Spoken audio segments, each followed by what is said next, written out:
플랫한 억양과 어색한 몸짓, 그리고 상대방의 감정을 잘 파악하지 못하기도 해서 사회생활이 상대적으로 어렵지만 법정에 서면 엄청난 집중력과 기억력으로 법조문을 술술 외우고 재판을 승소로 이끄는 천재 변호사 우영우. 우영우는 자폐 스펙트럼을 가졌지만 자신의 능력과 전문성을 발휘하는 캐릭터입니다. 드라마 제작진은 이런 우영우의 모습을 그려낼 때 자폐를 가진 세계적인 동물학자 템플 그랜딘의 모습에서 영감을 많이 받았다 했죠. 템플 그랜딘은 콜로라도 주립대학의 동물학 교수이자 최초로 가축의 고통을 최소로 한 인도주의적 가축 시설을 설계한 사람으로 전 세계에서 가장 유명한 자폐인이라 불립니다. 오늘의 과학자 열전의 주인공, 자폐에 대한 편견을 깨부수고 또 자신의 한계를 뛰어넘어 동물학자로 발돋움한 템플 그랜딘의 이야기입니다.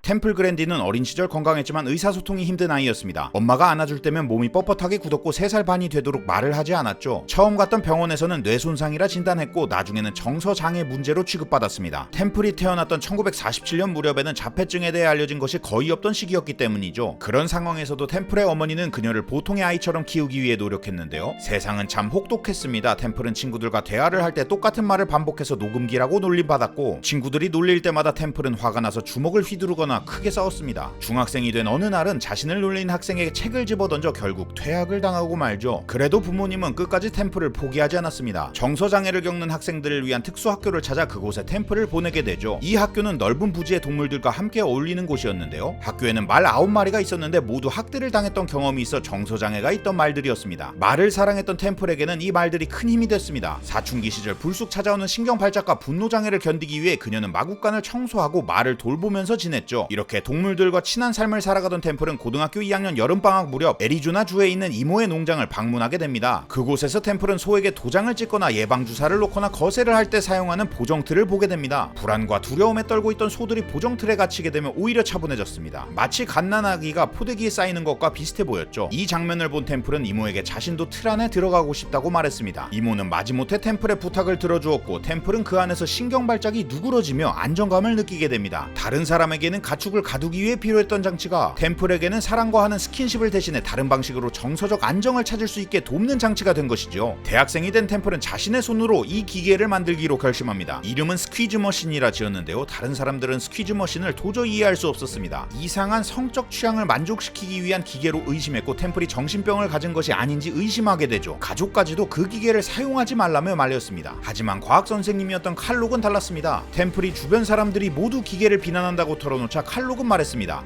그렇다면 좀 더 나은 기계를 만들어보자. 그리고 그 기계에 대한 실험을 해보면 어떨까? 스퀴즈 머신이 정말 다른 사람에게도 안정감을 주는지 효과가 있는지 알아보는 거야. 좋은 아이디어라 생각한 템플은 도서관에 가서 과학 저널을 읽기 시작했고, 주말마다 칼록 선생님의 실험실로 가 기계를 개량했습니다. 업그레이드된 두 번째 버전의 스퀴즈 머신에는 멋진 이름도 지었습니다. 이름하여 베이시스, 환경 감각을 통제하는 앞바퀴라는 이름이죠. 그리고 이 기계로 여러 사람들에게 실험한 결과 대학생 40명 중 62%가 스퀴즈 머신 안에서 마음이 안정됐다고 말했죠. 또 이 기계가 압박하는 자극이 청각력에 영향을 미치는 것을 실험으로 증명하게 되고, 이 내용으로 논문까지 썼습니다. 이렇게 템플은 자연스럽게 과학자의 길을 걷게 됩니다. 템플은 자신이 만든 스퀴즈 머신으로 스스로도 많은 도움을 받기도 했습니다. 일기장에 이 기계는 내가 누구에게 속해 있다는 기분을 느끼게 해주고 또 어머니 팔 안에 부드럽게 안겨있는 기분을 느끼게 해준다 라고 썼죠. 마치 이상한 변호사 우영우에서도 감각 과부하 상태일 때 우영우를 이준호가 꼭 안아줬던 것처럼 말이죠. 템플은 기계의 도움 덕분인지 이제 주위 사람들이 청하는 악수나 어깨를 두드리는 신체적 접촉을 견뎌내기 시작했습니다. 한편 가축의 보정틀에서 시작한 템플의 동물 시설에 대한 관심은 점차 가축농장 전체 시설에 대한 관심으로 확장되는데요. 인턴십을 하기 위해 갔던 농장에서 소들이 겪는 고통과 도축 과정을 보며 충격을 받은 그녀는 인간이 가축을 먹기 위해 키우는 상황이지만 도살하기 전까지는 최대한 고통과 두려움 없이 편안하게 죽을 수 있도록 해야 한다고 생각했습니다. 그래서 템플은 소의 눈높이에서 시설물을 관찰하기 시작했죠. 그러다 새로운 사실을 알게 되는데, 소떼가 함께 움직일 때 곡선 모양으로 움직였고, 소가 다른 쪽에 무엇이 있는지 볼 수 없을 때면 불안을 느끼는 것을 파악하게 됩니다. 그래서 템플은 소들이 스트레스를 받지 않고 도축장으로 갈 수 있도록 둥근 모양의 가축 시설을 디자인하게 되죠. 템플은 이때의 경험을 바탕으로 사육장의 가축 앞바퀴 디자인이라는 주제의 박사 논문을 썼습니다. 이 논문은 미국에서 나온 최초의 가축 행동 연구물로 이 분야의 선구적인 작업으로 평가받았습니다. 템플이 동물을 관찰할 때 특히 빛을 발했던 것은 다른 사람과 다른 시각적 기억 능력이었습니다. 템플은 농장을 돌아다니면서 하나하나 머릿속에 사진을 찍듯이 이미지를 이미지를 저장했죠. 그리고 필요할 때면 언제든 다시 이미지를 꺼내올 수 있었습니다. 그 다음 전체 이미지를 머릿속으로 떠올리고 난 후 그 안에 가축이나 사람을 배치하고 그 다음 그 안에서 각 객체들이 어떻게 행동하는지를 상상할 수 있었죠. 이미지를 자유자재로 회전시킬 수도 있었고 영화처럼 움직일 수도 있었습니다. 뇌 속의 시뮬레이션을 위한 트윈 세상을 만들 수 있었던 것이죠. 어느 날에는 한 가축 농장에서 소들이 우리 안으로 들어가는 통로로 걸어 들어가지 않는다며 템플에게 조언을 구했습니다. 템플이 보기에는 너무나 당연한 문제였습니다. 밝은 대낮에 그림자가 어둡게 져 통로가 너무 어두웠던 것이죠. 축사에 밝은 조명을 설치하자 문제는 금방 해결됐습니다. 이렇게 템플은 보통 사람들이 보지 못하는 세세한 부분까지 훨씬 민감하게 찾아냈고, 이런 능력은 다른 사람들이 동물을 관찰하고 이해하는 데까지 도움을 주었습니다. 템플은 또한 자신을 이해하기 위해 인간의 두뇌를 연구하는 신경학 연구에도 많은 관심을 쏟았습니다. 그리고 자신과 같은 자폐를 가진 사람들이 사회에서 고립되지 않기를 바랬죠. 초기에는 그녀도 모든 자폐인이 자신과 같이 그림으로 생각한다고 생각했습니다. 하지만 점차 많은 자폐인들을 만나고 이야기를 들으면서 다양한 자폐 스펙트럼에 대해 알게 됐죠. 템플 본인마저도 자신과 같은 장애를 겪는 사람들을 완전히 이해하지 못한 것에 놀란 그녀는 자폐인들의 교육과 능력에 대해 책을 쓰고 활발히 강연도 하게 됩니다. 자신을 과학자의 길로 이끌었던 선생님 칼록이 자신에게 용기를 주었던 것처럼 말입니다. 모든 사람이 천재가 돼서 업적을 만들 수 없듯이 모든 자폐인이 템플이나 우영우 같이 될 수는 없겠죠. 하지만 우리 사회에도 칼록 같은 사람이 많아진다면, 우영우의 최수연이나 정명석 같은 사람이 많아진다면 자폐인들도 사회에서 편견 없는 시선으로 함께 잘 살아갈 수 있지 않을까라는 생각을 해봅니다. 오늘의 과학자 열전 템플 그랜딘의 이야기는 여기까지입니다. 또 다른 과학자 이야기로 찾아뵙겠습니다.